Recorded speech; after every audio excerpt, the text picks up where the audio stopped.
if you're not making $1 million, it's just because you don't know how to make $1 million. A confused mind says no. I always go for freedom, like time, money, and location. Trust is very hard earned and it's not going to happen overnight. Pitching is dead, right? Australians will insult you. Hey guys, welcome back to our podcast, Thriving in Australia. And today we have amazing Peter. I kind of feel like I already know you. But for a few people who does not, can you give a little bit of background about yourself and exactly what you do and how you help people? Okay, sure. So my name is Peter Strohkorb. I run a company called Peter Strohkorb Sales Advisory.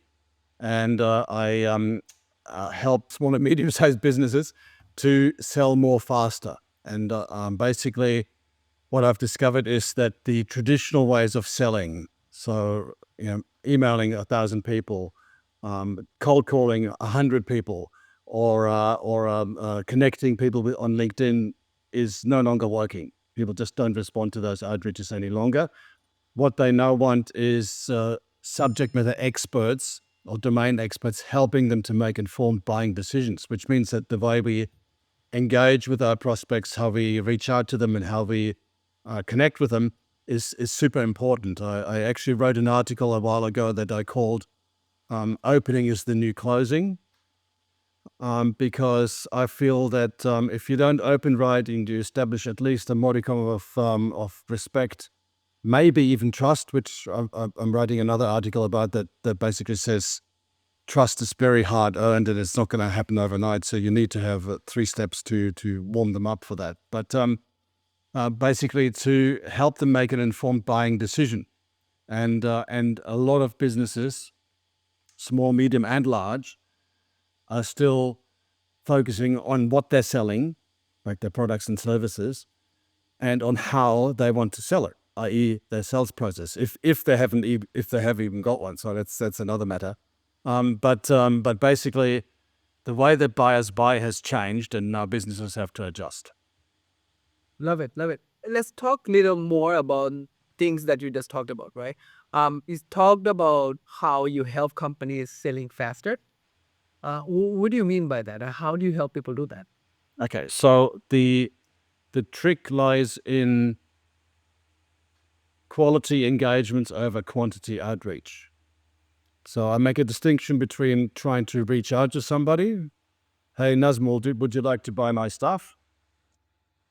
Versus, hey Nazmul, did you know that in your industry these are the trends and this is what's happening right now? And if you'd like to know more, I can share some more information.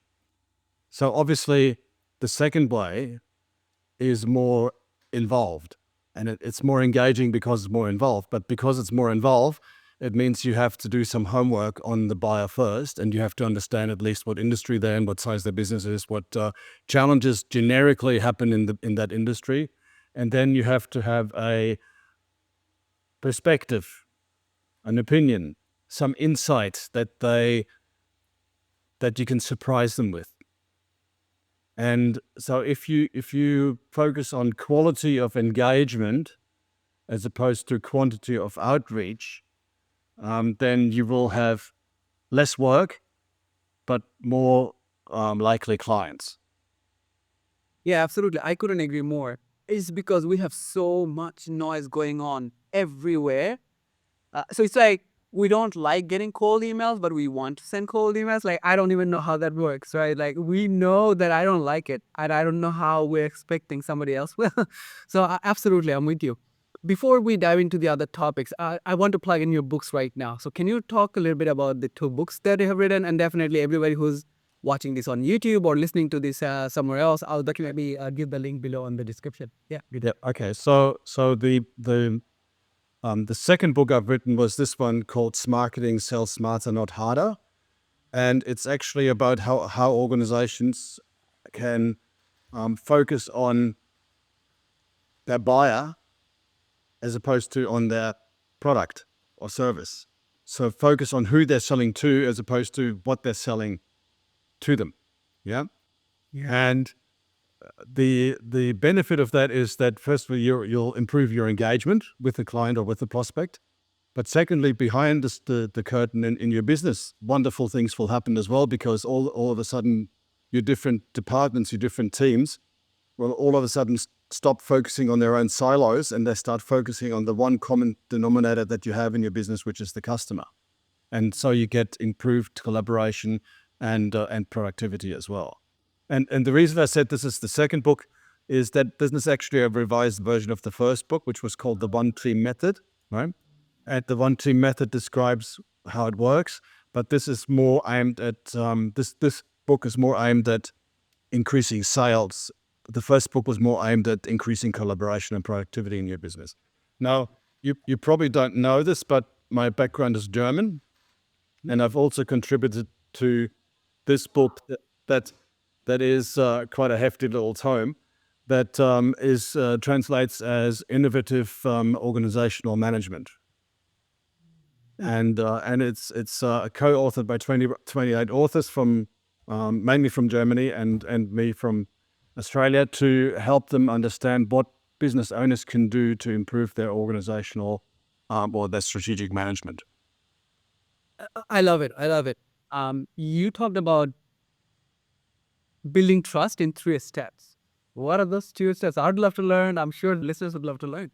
Okay, so if we talk about building trust in sales, we talk about you got to build trust with your customer so that they buy from you, right? But when you reach out to 10,000 people in an email or your pitch slap 100 people on LinkedIn, pitch slapping is when you reach out to them and try to connect with them, and then as soon as they connect, you try to sell them something. Nobody likes it, and it's actually ruining the sales game for every salesperson out there because people just don't respond to those outreaches anymore. And the complaint that I'm getting from a lot of business owners is, our prospects are harder and harder to reach because sellers are bombarding them with buy from me, buy my stuff, as opposed to engaging them in some business context that draws them into a business conversation, not to a sales pitch. So anyway, that's my little soapbox moment there. But it's impossible to build trust in one step.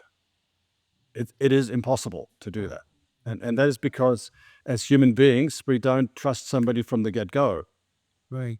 So we need to build trust in 3 steps, and I'll talk to you about what those 3 steps are. But I also want to talk about the notion of having to build trust. I think it's not only unreasonable to expect that, but it's also not necessary. Because you don't need to trust me to believe what I say, and here's why. If I am an expert in a particular field, say sales in my case, then you would expect already that I know more than you do about selling, right? Because I'm the expert and you're probably not. So you would have a reasonable expectation that I know more about selling than you do. So that then might create a bit of intrigue in you where you say, I wonder what Peter would know that I don't know, or what would Peter recommend, right? Now, you're not trusting me yet, but you're interested in my opinion, my perspective, my point of view, my insights, right? So that's enough to get the conversation going.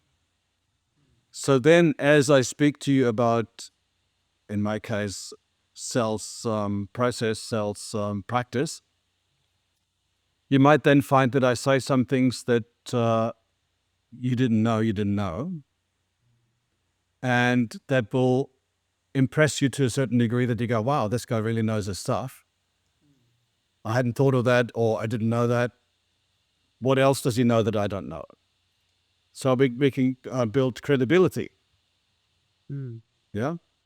And once I establish my credibility, and then we talk about your business specifically, and I give you the impression, this is very important, Nazbil, I give you the impression that I'm not trying to sell you something, but I'll give you the impression that I'm actually on your side, trying to help you make the right business decision. Yeah. Then you will develop trust, because you trust that my intentions are good, and that I'm looking to give you a good outcome, not for me to close a sale necessarily. Yeah. So those are the 3 steps to building trust. Now, when I say we position ourselves at the same time of the at the same side of the table as the buyer, the whole dynamic changes. Yeah, because if you think about psychology and selling, the human brain has two very important components for sales, and one is the amygdala, which is the basic instinct part of the brain, which gives you your fright, flight, and fight instincts, and oxytocin, which is the feel good hormone that makes you feel warm and fuzzy and happy and cozy, right? Yeah. So if I go to you, Nazwal, we have really good stuff and you should buy it, your amygdala immediately jumps into action and it goes, Yeah. I'm being attacked, Right. right? And my instinct is to say, go away. Yeah. Now, as you said before, it's crazy that we ambush these unsuspecting prospects with unsolicited sales messages in the hope that they might be interested, when really we're just triggering their amygdala to say, go away. And how often have you heard a person say, or write back, or on social media say, no matter what you're selling, I'm not interested.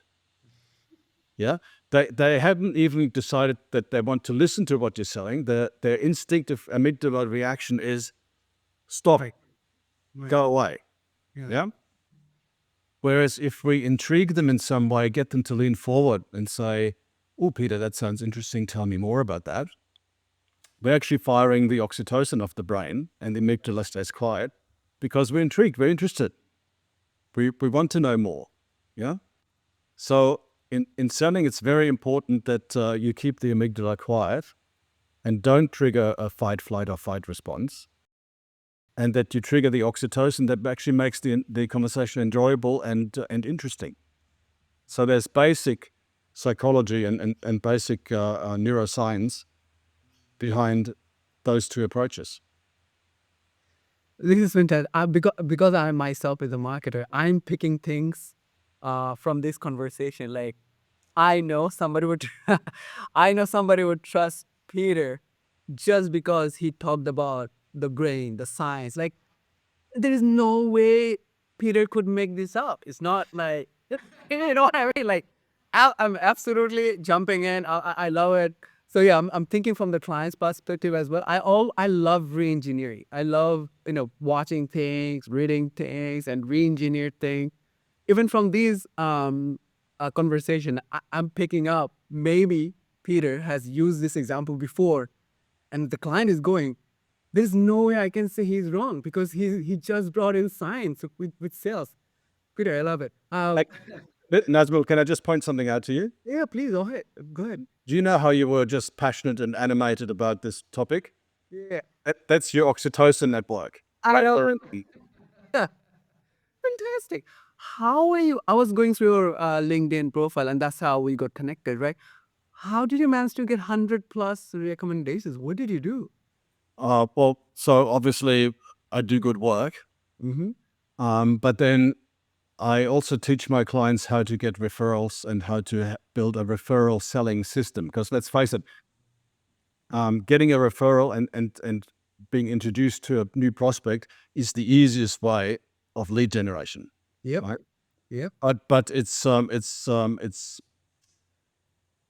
just the easiest; it's also the most successful, right? Because you come pre-qualified by somebody else who knows the person that they've spoken to, right? But the problem is that most organizations don't do referral selling in a structured way. They kind of ask for a referral when they think of it, or they go, they get a referral and then they forget, or they get a referral and they act on it, but they forget to go back to the referrer and say, "Thank you for referring me. This is what happened," right? Because if I refer you to somebody else and then I never hear back from you, I go, "Well, I'm not going to refer him to somebody else," because nothing in it for me. Mhm. But if you build a referral selling system, then you can get more referrals and be more successful at selling to those referrals. Uh, so how do I do it? Well, I use my own method, and I teach my clients when to ask, who to ask, and how to ask for referrals. So there's a method, and then of course there's a way to actually get the testimonials as well, same, which is a similar method. Can I and the listeners or viewers can we learn this referral systems from somewhere? Do you have a book?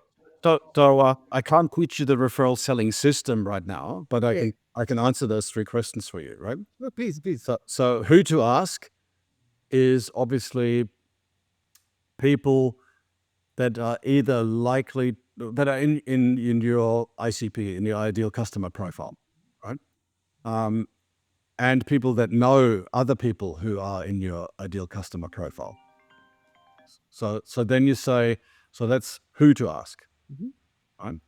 So then we talk about how to ask. Sorry, we talk about when to ask, and we ask whenever they feel indebted to us. Whenever they feel, oh, you've done something, you've done me a favor, you've done something good for me, and they feel like, oh, I wanna reciprocate now. What can I do, right? So the trigger word that I teach all my clients to listen out for when they're looking for referrals is the magic word. Actually, two words. Okay. Thank you. So Nazmul, just say thank you to me. Thank you, Peter. Oh, I'm so glad, Nazmul, that you're happy with what we did for you. Who else in your network do you think would benefit from knowing about our services? Who can we do the same thing for? That's the third thing, right? How to ask. Right. So you make it sound like they would be doing their contact a favor by introducing us. Yeah, and you back that up because they've said thank you to something that we've done. So obviously they would know that we can do stuff and they would know that we can do it well. And so we say, who else in your network would appreciate knowing about our services? Love it. Love it. I can talk about this all day. Um, can we re-engineer how you build trust? So I have before this interview, I warned you that I have an opinion on everything, Yes.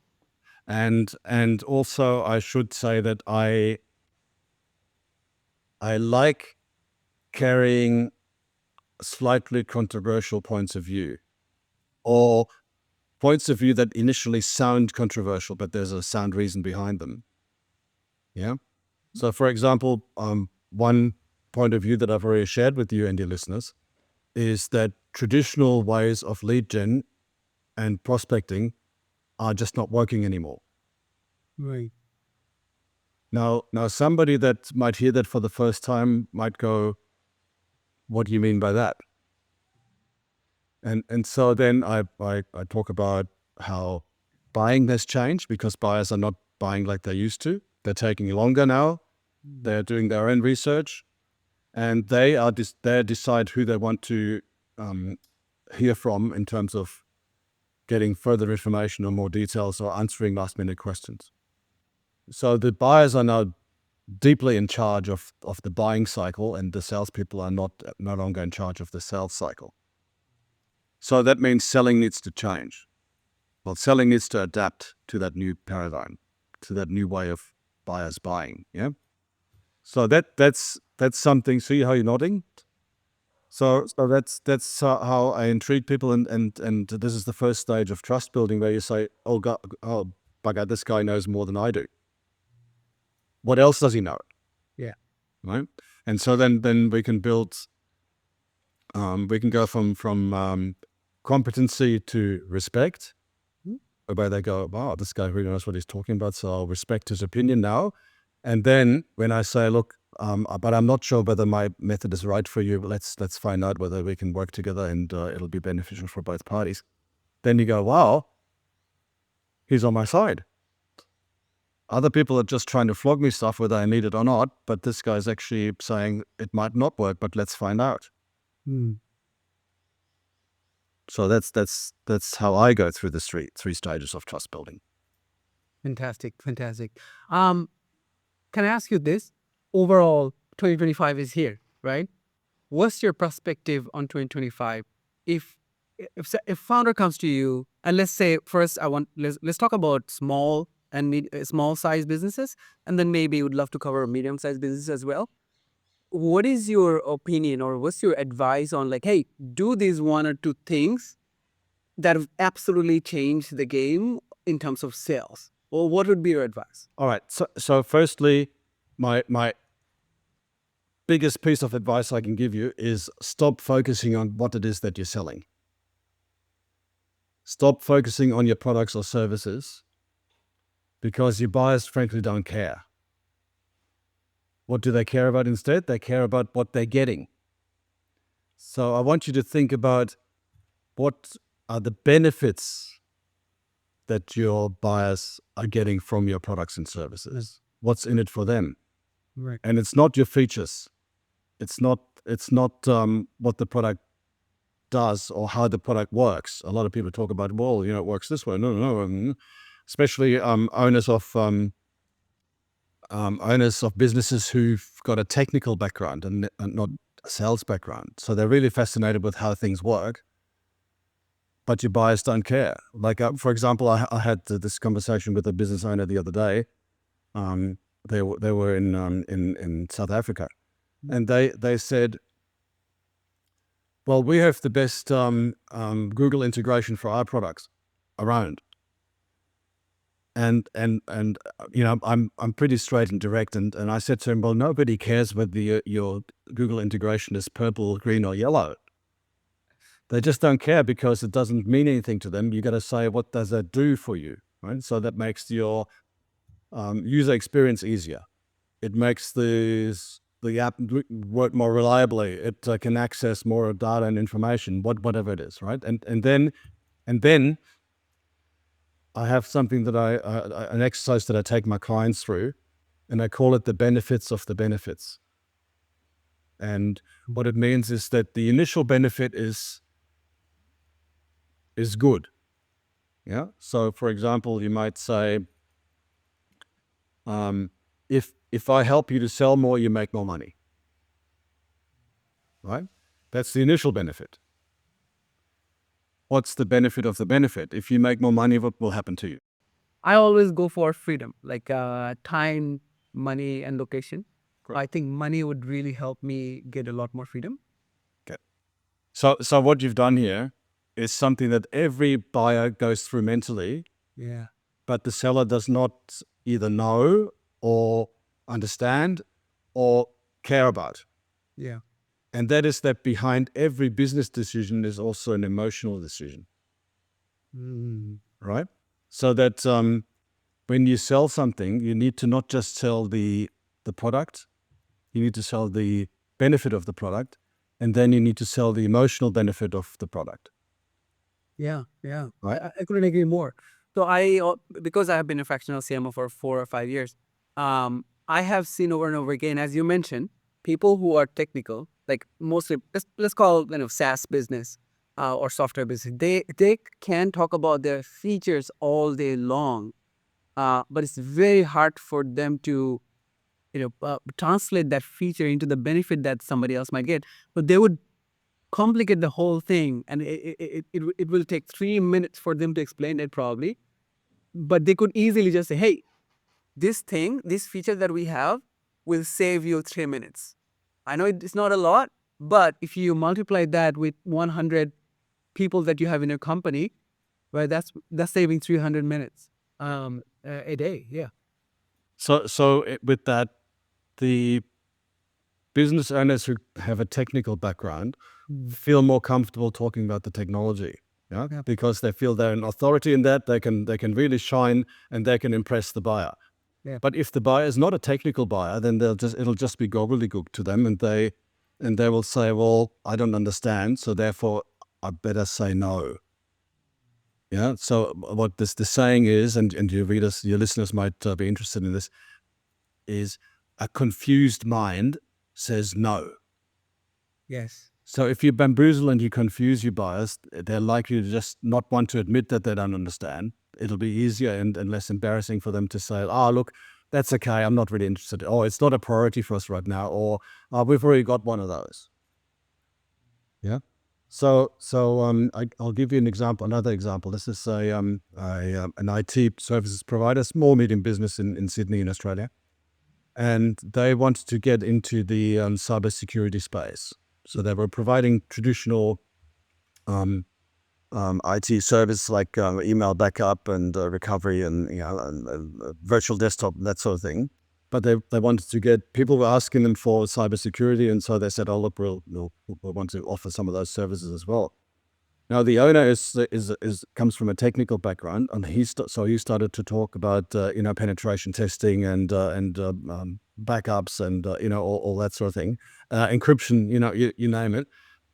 But when he spoke to business owners, to other business owners that as his prospect, they were not technical.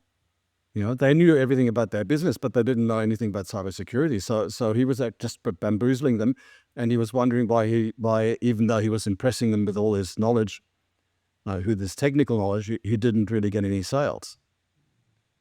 So what we did was we looked at his value proposition, and we looked at the way that he engaged with new prospects, and we found that it was all about him and cybersecurity that he was talking about, not about the business and the business owner. So what we did was we developed a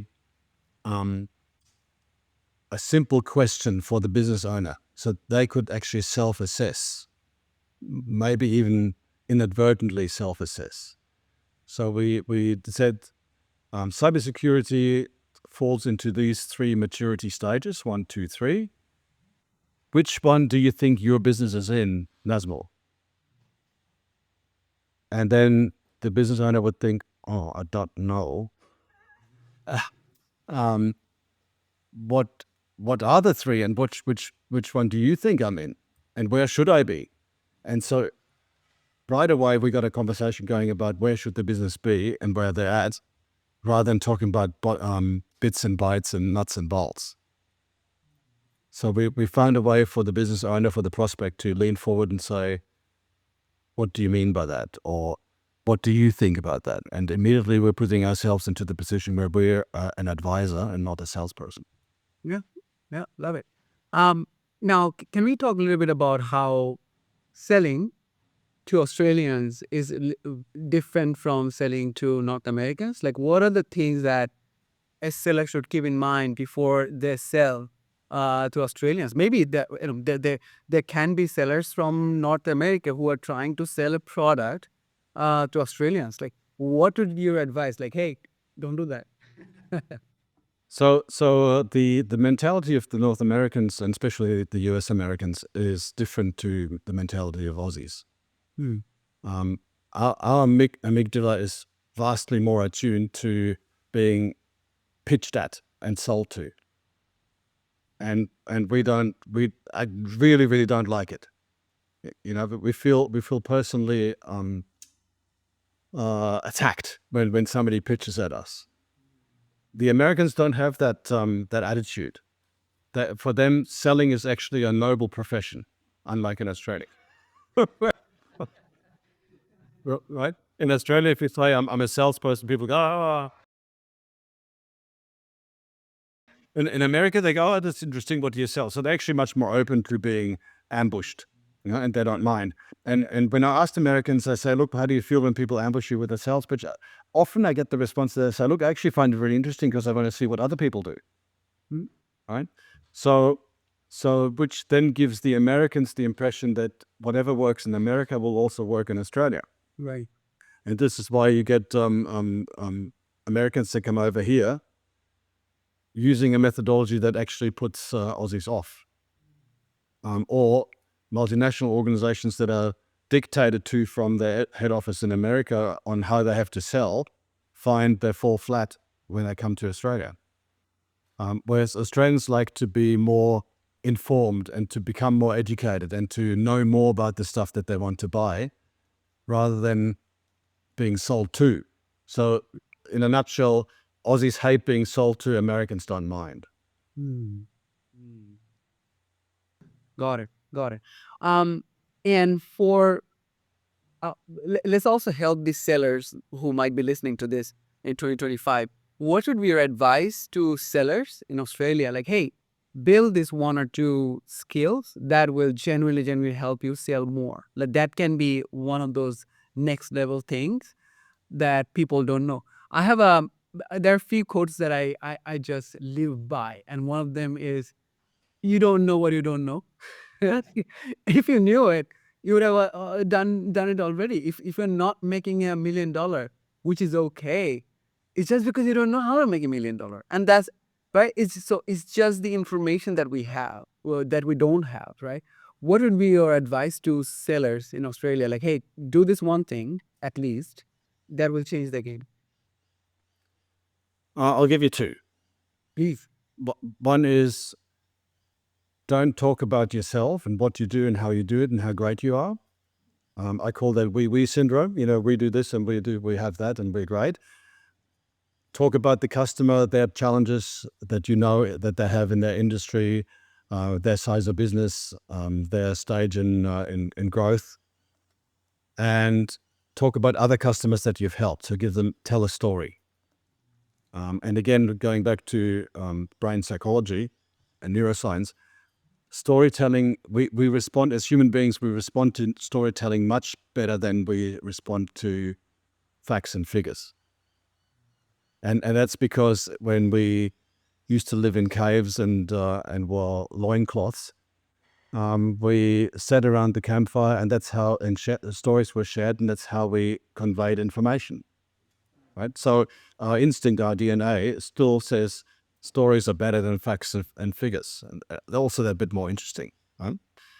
So if you can tell a story of a client similar to the person that you're talking to, and you talk about, and I always teach my clients to tell the story in three parts. One is, this is what the client looked like when we first met them. These were their problems. These were the consequences of their problems and challenges. And again, business business impact and emotional impact. How did it make them feel emotionally? Yeah. Second part of the story is, this is what we did for them. Yeah. So we rolled out our XYZ program over 3 weeks, and it cost them $1,000. And part three is, this is what changed for the customer. Yeah. And ideally, it'll be the opposite of part one. Right? Part one was all their challenges, problems, and personal, emotional impact. Yes. Yes. Part three should be, and the sun shone and the birds sang and the cicadas chirped, and everybody lives happily ever after. Right? So this is what the client looked like when we first met them. Right. This is what we did for them. Yes. This is what changed for them. Right. Yeah. Got it. So that's one. Yeah. And that also means that then number two, stop talking about what you're selling. Mm. Yeah. And I've mentioned this, I think, 2 or 3 times now, but it's really important that you're not focused on what you're selling. Now, as a business owner, we want to talk about what we're selling because we find it interesting and fascinating.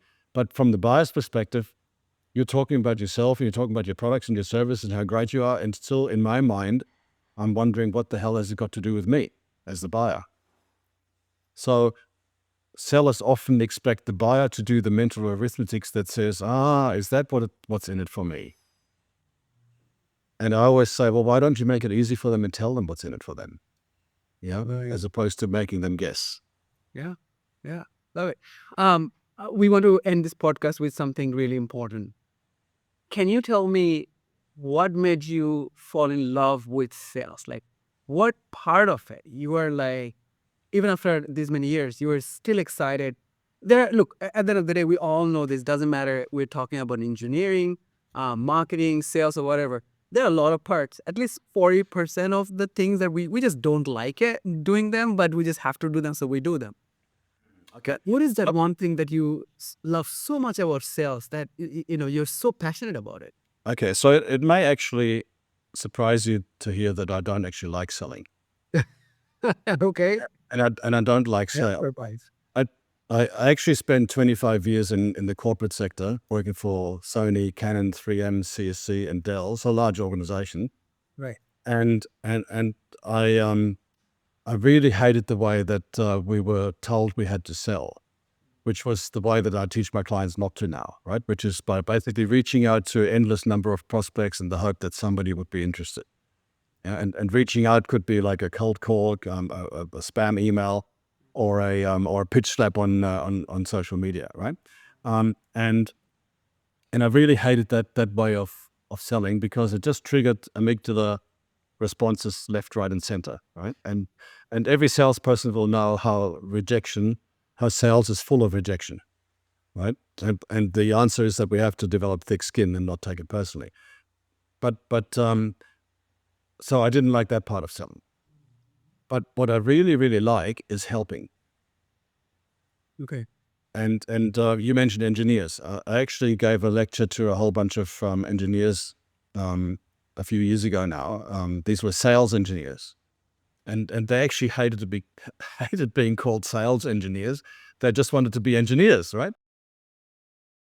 And and so I asked them, "What's the first impression that pops up in your mind Yeah. when I say salesman?" And they put their hands up and they said, "Dirty, filthy, cheating, tricking." and, and and so I said, "Okay," and that's noted. So second question is, how do you feel about helping? And they said, well, helping, we'd love to help. Helping is good. We're engineers. We love solving problems, and we love to, solve our customers' problems. We love to help our customers. And so I said, okay, so if you stop thinking about selling as being dirty, filthy, and manipulative and tricking somebody into a transaction, but you think about it as helping a customer to make the right decision, how would that feel to you? And they said, oh, we can do that. Yeah. So it's a huge matter of mindset. Right. And I also have to say a huge matter of and challenge for sales management. Yeah, because sales management is very short-term focused. End of the month, end of the quarter, end of the financial year. Right? Bring home the bacon, hit those sales targets, make those quotas, right? Now, that drives a seller to short-termism as well. So they start trying to take shortcuts, and they go for quantity instead of quality outreach. They do all those things that I say not to do because they're being driven like that from the top down. So the challenge to my method is also that you need to change the way that you manage your salespeople and to help them to be successful as opposed to bashing them up every Monday in your cadence calls. Yeah. And and the upshot is that I actually don't like selling if you talk about traditional ways of selling, but I do love helping my clients. And I say quite openly to them that, look, if you don't like what you're getting from me, I'll give you your money back, right? So I make the risk for you very low, Yeah. and make it really easy for you to say yes to me. And Nazmal, that brings me to another subject that you're this Yeah. Please. talking about the business case of your solution or service or product that you're selling is one thing, right? That's table stakes. You need to have a business case that says it makes sense to buy this thing. Yeah. You know? I then also said if you give the buyer a good business case, that's half the battle won. If you also give them the impression that they will have a positive emotional experience if they make the decision in your favor, that will get you over the line. Yeah, that makes the decision a no-brainer. It's good for the business, plus it's good for me. Hey, what's what else? Why should I go anywhere else, right? But another thing that salespeople often forget about is, particularly in high-value transactions, then transactions where you buy into a multi-year contract, so you're actually buying a relationship, and in any sort of transaction that involves a large amount of risk. What would be the emotion on the buyer side, do you think? I'm not sure. It'd be scary. Right? They're scared. What are they scared of? I think the overall confusion. I think They're not. scared of making the wrong decision, Yes. Yes. Sorry. Yeah. Right. right? Correct. So they go, "Oh my God, all this consequence could happen. All this is what's at stake for me. I don't want to get it wrong," and that actually slows the sales process down. Yeah, because they say, "I don't want to get it wrong. I'm going to scrutinize everything. I'm going to double and triple check everything. I might want to talk to somebody else first, and then somebody else. Just cross checking that, and it slows everything down. And it's also at that point safer for the buyer not to buy, rather than making that ultimate decision that could be right or wrong. Yeah. So what a lot of sellers forget is to actually help the buyer to feel comfortable with the decision that they're making to buy from you. Right? So if you help them take the fear away, Yes. if you help them make them feel safe and comfortable about buying from you, buying your solution or buying your product or your service, that's part of the sales part that a lot of sellers forget about, because they're focused on the business case. Oh, it makes sense. ROI is this, and the internal rate of return is that, Yeah. and time to payback is this. But they also forget that the buyer is actually shit scared getting this decision wrong. Right. So if you can make them comfortable buying from you, Yeah. that will give you a huge advantage. Right. Also, what will give you a huge advantage is if you make your competitors sound more risky than you, but not by bad mouthing them. Right. Right. Right. Right. Don't say, "Oh yeah, my neighbors, my friends and colleagues, they're really bad. Did you know what they did to this other client?" Right? That will only come back to bite you, right? But if you make your buyer feel comfortable about how you're mitigating their risks,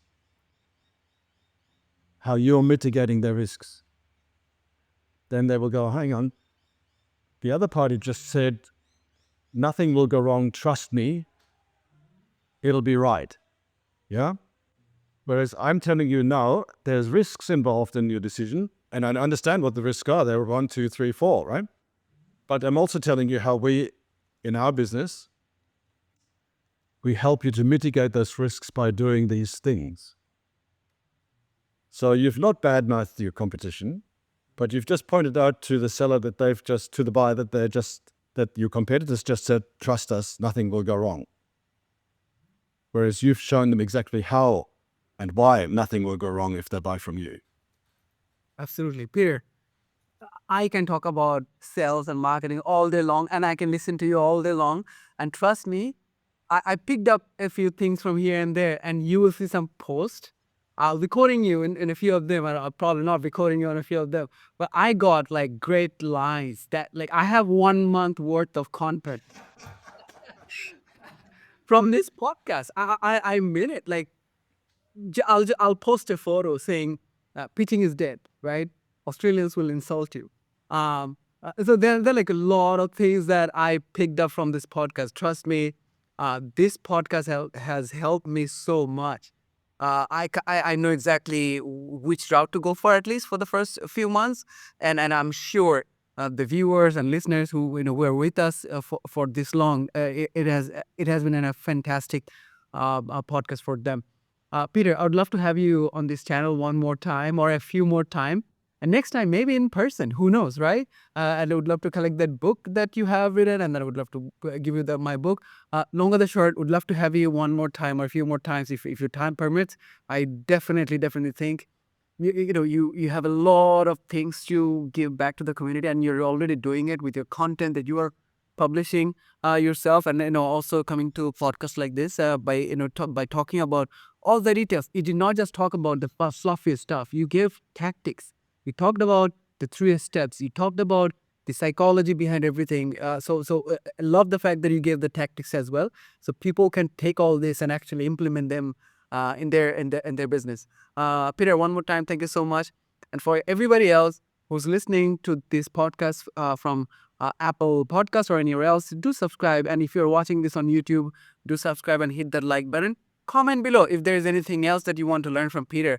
I'll definitely ask those questions on our next podcast. Anything else that you want to add, Peter? Yes, thank you, Nazrul, for having me on your podcast. It's been an absolute pleasure.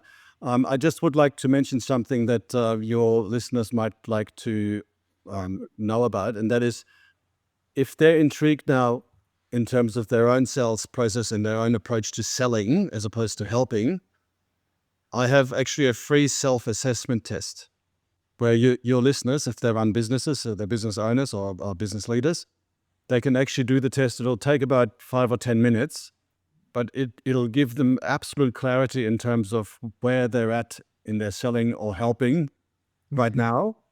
Yeah. And not just that, but they can also see where the gaps are or where they already are doing well. And it'll give them the confidence to maybe reach out to me and ask more questions, because I'm naturally a helper, as I mentioned, and I love to help people. So I'll provide you with the link, and you can put it up on the podcast. 100%. We'll definitely put the link to that landing page on our YouTube channel as well, and the books, if we can, on our YouTube channel as well. Peter, one more time, thank you so much, and see you on the next podcast. Thank you, Nazrul.